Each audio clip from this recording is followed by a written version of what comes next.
نماز کو ایک علامت ہے، ایک نظریہ زندگی کی، ایک فلسفہ حیات کی، ایک نظام مملکت کی، وہ جسے کمیونزم کہتے ہیں۔ وہ آپ دیکھیں گے کمیونزم نہیں عام طور پہ کہا جاتا، کہا یہ جاتا ہے کہ یہ ماسکو نواز ہے۔ تو یہ اس قسم کے جو شہر ہوتے ہیں وہ علامت بن جاتے ہیں در حقیقت اس نظریہ حیات کی جن کا وہ مرکز ہوتا ہے۔ ماسکو کے معنی کمیونزم کا مرکز ہے۔ اس سے آپ سمجھ میں بات آ جائے گی کہ جب قرآن نے یہ کہا کہ مکہ علامت ہے نو انسانی کی مرکزیت کی، تو اس کے معنی یہ ہیں کہ وہ نظام حیات جو خدا نے تجویز کیا ہوا ہے اس کے مطابق پوری نو انسانی ایک امت ایک ملت کی شکل میں جب متشکل ہوگی تو ان کے اس نظریے کی علامت جو ہے وہ کعبہ ہوگا، وہ مکہ ہوگا۔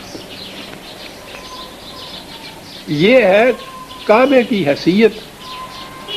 اسلام کے نظام میں، قرآن کے نظام میں۔ قرآن نے جہاں کہا ہے نا کہ جہاں بھی تم ہو فَوَلِّ وَجْهَكَ شَطْرَ الْمَسْجِدِ الْحَرَامِ، تو اپنی نگاہ کے سامنے اپنی نگاہ کا نصب العین جسے آپ کہتے ہیں وہ کعبے کو رکھو۔ جہاں بھی تم دنیا میں ہو، دنیا کے کسی حصے میں بھی تم ہو، تمہاری نگاہوں کا منتہا نصب العین جہاں جا کے نظر ٹکتی ہے کسی کی اس کو کہتے ہیں نصب العین، وہ کعبہ ہونا چاہیے دنیا میں کہیں بھی تم ہو۔ تو آپ نے غور کیا اس کے معنی کیا ہے؟ پھر میں اسی آج کی مثال کے اوپر آتا ہوں۔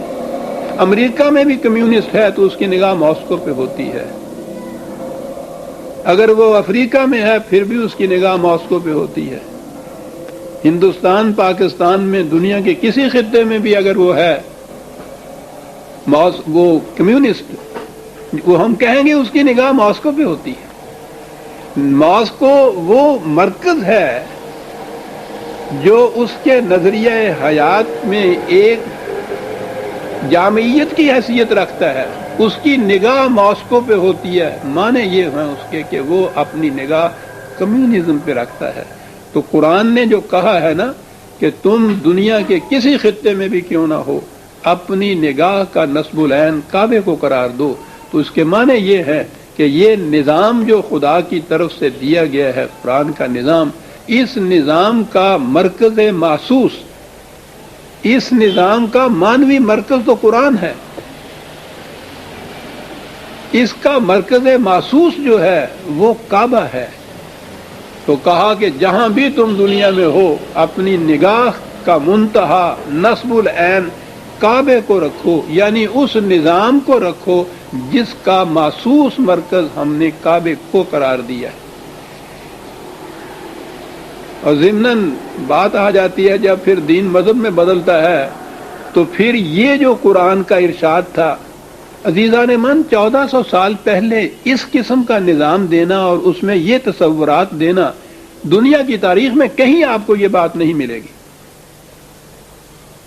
وہاں کہیں یہ نہیں کہا ہوا ہوگا عیسائیوں کو کہ تم اپنی نگاہ کا رخ قسطنطنیہ کی طرف یا روم کی طرف رکھو۔ مجوسیوں کو کہیں نہیں کہا گیا کہ تم اپنی نگاہ کا رخ تہران کو رکھو یا شیراز کو رکھو۔ ہندوؤں سے کہیں نہیں کہا گیا، وہ تو خیر ہندوستان سے باہر کہیں جاتے ہی نہیں تھے، کہ تم اپنی نگاہ کا رخ مثلا ہردوار کو رکھو یا بنارس میں رکھو۔ یہ چیز قرآن کریم نے پہلی دفعہ کہی کہ جو مملکت کسی نظریہ یا نظام کے تابع وجود میں آئے گی اس کا جو مرکز محسوس ہوگا وہ تمہاری نگاہوں کا منتہا اور نصب العین ہونا چاہیے۔ الفاظ یہ ہیں کہ جہاں بھی تم ہو تمہاری نگاہ کا منتہا اور نصب العین کعبہ ہونا چاہیے۔ تو میں کہہ یہ رہا تھا کہ یہ تو دین میں پوزیشن ہے کعبے کی، اور جب دین مذہب میں بدلتا ہے تو پھر وہ الفاظ تو وہی رہتے ہیں بلکہ وہ رسم بھی وہی رہتی ہے۔ نماز کی نیت میں آپ کو یاد ہے نا ہمیں کہنا پڑتا ہے نا منہ طرف قبلہ شریف کے،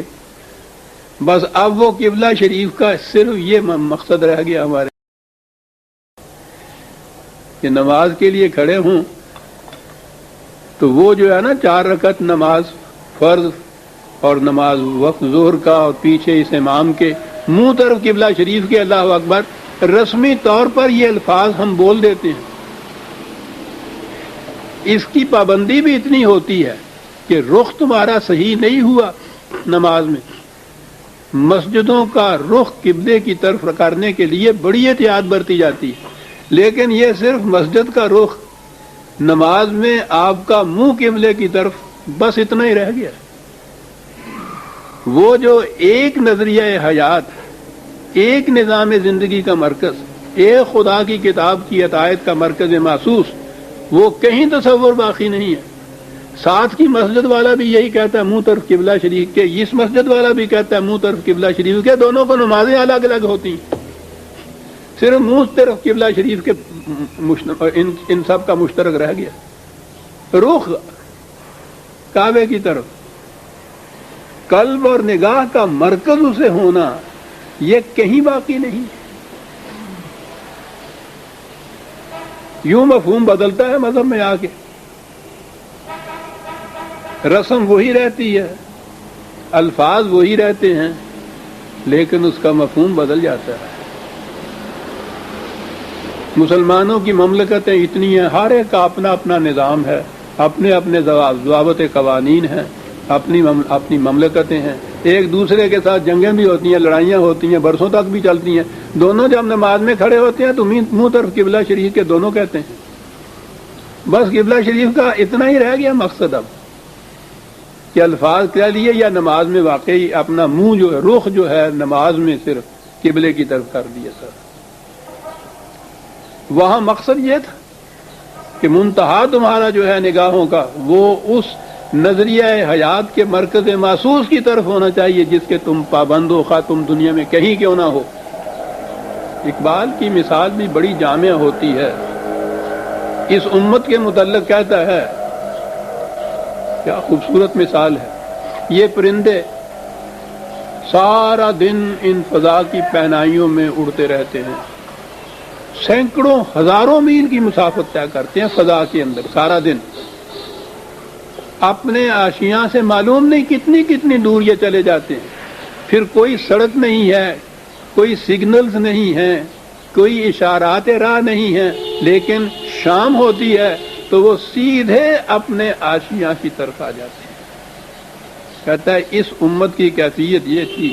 کہ پرد در وسعت گردوں یگانہ، فضا کی پہنائیوں میں یہ اڑتی ہے، یگانہ ہے، کسی دوسرے کو اپنے ہمدوش بھی نہیں ہونے دیتی، اکیلی، اور نگاہ او بشاخ آشیانہ، کہیں بھی اڑتا ہوا وہ پرندہ جائے اس کی نگاہوں میں اپنا آشیانہ رہتا ہے ہر وقت، اس لیے جب بھی اس کا جی چاہتا ہے بغیر کسی قسم کے نشان راہ کے سیدھا اپنے نشیمن میں آ جاتا ہے۔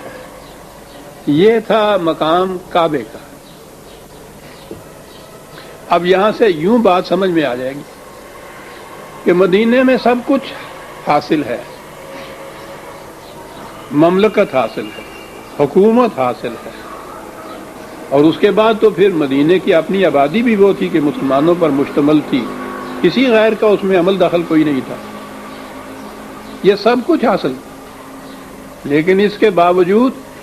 نگاہ او بشاخ آشیانہ، قرآن کہتا ہے، کتنی خوبصورتی سے حضور کی اس آرزو کو، قلبی آرزو کو قرآن نے ادا کیا کہ قد نرا تقلب وجہک فی السماء، 2/144۔ اے رسول ہم جانتے ہیں کہ تو بار بار آسمان کی طرف نگاہیں اٹھا کے کس آرزو کے لیے خدا سے دعا کرتا، نرا، ہم دیکھتے ہیں، ہم دیکھتے ہیں تمہاری آنکھوں کو کہ کس اشتیاق سے تم یہ آرزو اپنے دل میں رکھتے ہو، کیا ہے؟ فَلَنُوَلِّيَنَّكَ قِبْلَةً تَرْضَاهَا، تم نگاہیں آسمان کی طرف اٹھا کے دل میں یہ آرزو رکھتے ہو، خواہ زبان پہ نہیں بھی لاتے لیکن ہم تو دلوں کی بات بھی جانتے ہیں، تو اطمینان رکھیے۔ تم جو کہتے ہو نا کہ مملکت خداوندی ہو اور اس مملکت کا محسوس مرکز جو ہو وہ دوسروں کے قبضے میں ہو، اس پر ہمارا اقتدار اور اقتدار نہ ہو، یہ بات تو کچھ جستی ہے نہیں۔ ہم نے یہاں اپنی مملکت قائم کی، حکومت قائم کی، یہ دارالخلافہ بھی ہے ہمارا جسے آپ کہتے ہیں، لیکن اس نظریہ زندگی کی علامت محسوس تو کعبہ ہے،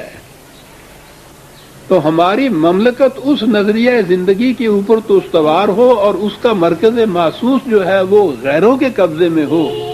کہا یہ ہے وہ اضطراب جو تمہارے دل میں ایک ہیجان بن کے بار بار اٹھتا ہے اور تم اپنی نگاہیں آسمان، کیا خوبصورت انداز ہے، تم اپنی نگاہیں آسمان کی طرف اٹھاتے ہو، ہم دیکھتے ہیں تمہاری نگاہوں کو کہ کس قدر اشتیاق بھری نگاہیں ہیں یہ، تو کوئی بات نہیں۔ تو یہاں سے یہ کہا کہ ہم وعدہ کرتے ہیں کہ اس پر اقتدار تمہارا ہی ہوگا۔ یہ چیز مدینے کی زندگی میں کہی جا رہی ہے، وقت گزرتا چلا جا رہا ہے۔ یہی وہ آیت ہے جس میں نے عرض کیا تھا، فَوَلِّ وَجْهَكَ شَطْرَ الْمَسْجِدِ الْحَرَامِ، اس دوران میں بھی تم یہی کرو کہ اگرچہ وہ کعبہ تمہاری تولیت میں نہیں ہے لیکن تم اپنی نگاہوں کا رخ اسی طرف رکھو کہ وہی ہونا ہے، اور یہ ہے وہ اگلا فکرہ، وَحَيْثُ مَا كُنتُمْ فَوَلُّوا وُجُوهَكُمْ شَطْرَهُ،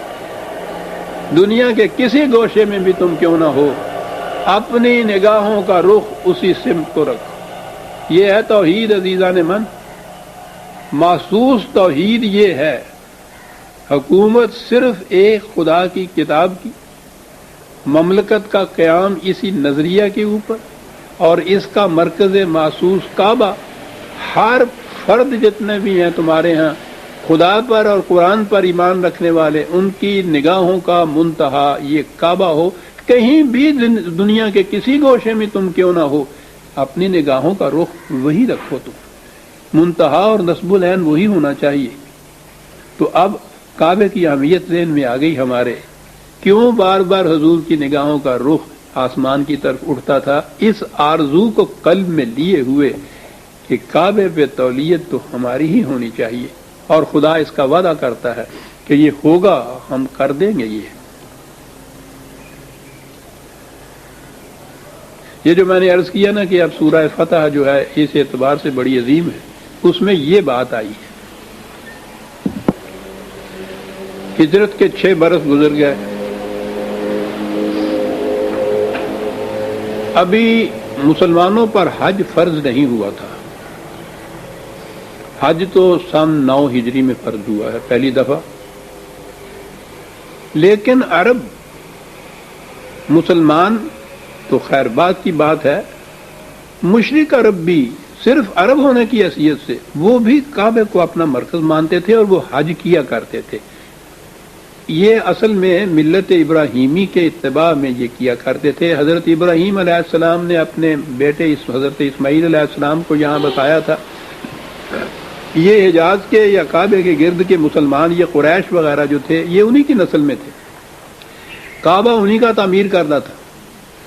یہ اپنی اس زندگی میں بھی، قبل از اسلام کی زندگی میں بھی یہ کعبے کو مرکزی اپنی زندگی کا مانتے تھے،